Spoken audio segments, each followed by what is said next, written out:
నమస్కారం అండి ప్రభాకర్ గారు. ఎలక్షన్ కమిషన్ ఏదైనా రాజకీయ పార్టీకి లాభించేటట్టు పనిచేస్తూ ఉందా?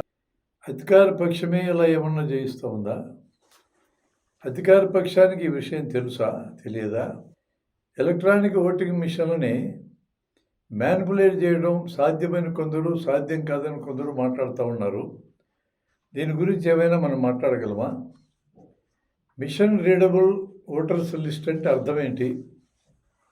ఎన్నికల ప్రక్రియలో ఏదైనా అవకతవక జరిగిందో తెలుసుకోవాలంటే మిషన్ రీడబుల్ లిస్ట్ ఉందనుకోండి, ఒకే ఫోటో అనేక మందికి ఉంటే కనిపెట్టచ్చు, ఒకే ఏజ్ గ్రూప్ వాళ్ళని బయటకు తీయచ్చు. అంటే ఆల్గరిథం వాడితే సునాయాసంగా కనిపెట్టవచ్చు కదా. అలా మేము ఇవ్వమంటే ఫిజికల్గా వెరిఫికేషన్ చేయాలంటే దసరాలు ఎంతకాలం పడుతుంది వెరిఫై చేయడం. ఒకవేళ అలా మిషన్ రీడబుల్ లిస్టుని ఇస్తే వాళ్ళు సర్వర్లో ఉన్న డేటాని మారుస్తారు అని చెప్పి అంటున్నారు వాళ్ళు. ఇది సాధ్యమా? డిజిటల్ లేదా మిషన్ రీడబుల్ లిస్ట్ అంటే ఏంటి, అది ఉండడం వల్ల వచ్చే ఉపయోగాలు? ఇప్పుడు మొన్న ఈ ప్రతిపక్ష నాయకులు, మిగతా వారు, తర్వాత పౌర సమాజంలో చురుగ్గా పనిచేస్తున్నటువంటి వాళ్ళు, ఓటర్ లిస్టులు చూస్తున్నటువంటి వాళ్ళు, వీళ్ళందరూ ఏమన్నారంటే, మేము ఓటర్ లిస్టుని బాగా లోతుగా అధ్యయనం చేయాలంటే డూప్లికేట్ పేర్లు ఉన్నాయా, ఒకే అడ్రస్ మీద కొంతమంది ఉన్నారా, ఇవన్నీ చూడాలంటే ఒక్కోటి పేజీలు తిరగేయాల్సినటువంటి పరిస్థితి కాకుండా, మేము అది మెషిన్ రీడబుల్ అయితే అదే ఫోటో 10 చోట్ల ఉంటే అది తెలిసేలా అనేటటువంటి దాని మీద ఇస్తే బాగుంటుందంటే అది ఇవ్వలేదండి. ఎందుకంటే మీరు ఎక్కడ కూర్చున్నా కూడా మీరు అన్నీ మొత్తం ఫిజికల్గా అవన్నీ తీసుకొచ్చి చూడక్కల, కొన్ని వందల మందిని పెట్టి ప్రతి పేజీ చూడక్కల, మీకు ఒక సాఫ్ట్వేర్ ప్రోగ్రామ్తో చేసేయచ్చు. దానికి ఎన్నికల సంఘం ప్రధాన కమిషనర్ ఏమన్నారంటే, మెషిన్ రీడబుల్ ఇస్తే మీరు మార్చేస్తే మా సర్వర్లో మారిపోతున్నారు. అసలు అంతకన్నా అజ్ఞానపూరితమైనటువంటి వ్యాఖ్య మరొకటి ఉండదండి. వారు ఐఐటి గ్రాడ్యుయేటెడ్ కూడా. మరి ఎలా ఐఐటి గ్రాడ్యుయేట్ అని ఏం మాట్లాడుతారో నాకైతే అర్థం కాదు. ఎందుకంటే మీరు మీ కంప్యూటర్లో మారిస్తే మీ కంప్యూటర్లో మారుతుంది తప్ప సర్వర్లో మారదండి. మెషిన్ రీడబుల్ ఇవ్వడానికి వారికి ఏ అభ్యంతరం?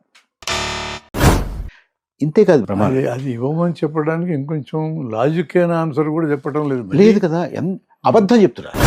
బ్రహ్మారెడ్డి గారు ఇంకొక పెద్ద ఇబ్బంది ఎక్కడ వచ్చిందంటే ఎన్నికల సంఘంతో, వారు ఒకటి మెషిన్ రీడబుల్ ఇవ్వట్లేదు, ఇంకోటి మీరు మీ ఓటు మాత్రమే చూసుకోగలరు తప్ప నా ఓటు చూడలేరు. ఇది ఎక్కడిది? ఇది ఇప్పుడు నేను ఇక్కడ కూర్చుని హర్యానాలో పలానా నియోజకవర్గంలో పలానా బూత్లో ఎన్ని పోలయ్యాయి, అక్కడ ఎవరు ఓటర్లు నేను చూసుకునేటువంటి అవకాశం నాకు ఉండాలి. ఒక భారతదేశ పౌరుడిగా నేను పొలిటికల్ పార్టీ కానక్కర్లేదు, అభ్యర్థిని కానక్కర్లేదు, ఎన్నికల కమిషన్లో ఉండక్కర్లేదు, నాకు అధికారం లేదు. ఈ దేశంలో ఏం జరుగుతుందో తెలుసుకోవాల్సిన అధికారం లేదా? నా పేరు మీద జరుగుతున్న ఎన్నికలు, నాకు సంబంధించినటువంటి ఎన్నికలు, నీకేం సంబంధం అంటే, నీకు నీ పక్క వార్డులో ఎవరు ఓటర్లో నీకేం సంబంధం అంటే నాకు ఎందుకు సంబంధం లేదంటారా? నాకే కదా సంబంధం. మేము పొలిటికల్ పార్టీస్కి మాత్రమే ఇస్తాం ఇంటర్వ్యూ, మీకు ఇవ్వము అంటే ఇదెక్కడ న్యాయం అండి? నా గురించే జరిగేది ఎన్నికలు, పొలిటికల్ పార్టీస్ గురించా?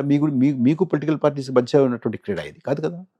మెషిన్ రీడబుల్ ఇవ్వకపోవడానికి సతర్కమైనటువంటి కారణం ఏమీ లేదు. ఇది దాపరికం ఆలోచనతో చేసేటువంటిది తప్ప ట్రాన్స్పరెంట్గా ఉండకూడదు, ఇది ఎవ్వరికీ ఇక్కడ ఉన్నటువంటి సమాచారం అందుబాటులో రాకూడదు అనేటువంటి ఉద్దేశంతో మాట్లాడుతున్న మాటలే కానీ, ఇది పారదర్శకంగా ఉండేటువంటి ఆలోచన ఉంటే మాత్రం ఈ మాటలు రావండి.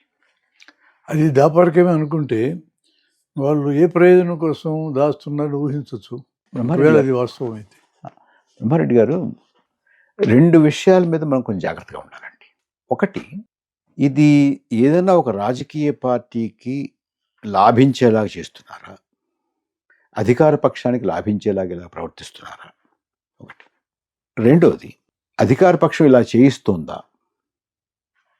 అసలు అధికార పక్షానికి తెలుసా ఇలా అవుతుంది అని?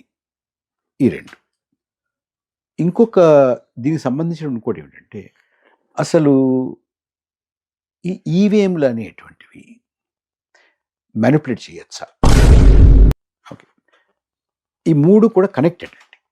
నేను దాని గురించి కొంచెం చెప్తాను. మనకి ఈ మొత్తం విషయాన్ని జాగ్రత్తగా, గంభీరంగా పరిశీలించడానికి మొట్టమొదట మనం చేయాల్సిన పని ఏంటంటే, ఎవరు విజేత, ఎవరు పరాజిత పక్కన పెట్టాలి.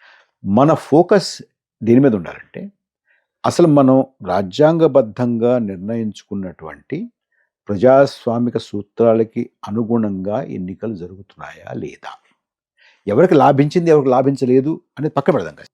రేపొద్దున ఇలాగ జరిగి నాకు బాగా ఇష్టడైనటువంటి బ్రహ్మారెడ్డి గారు ముఖ్యమంత్రి అయినా కూడా నేను ఒప్పుకోను.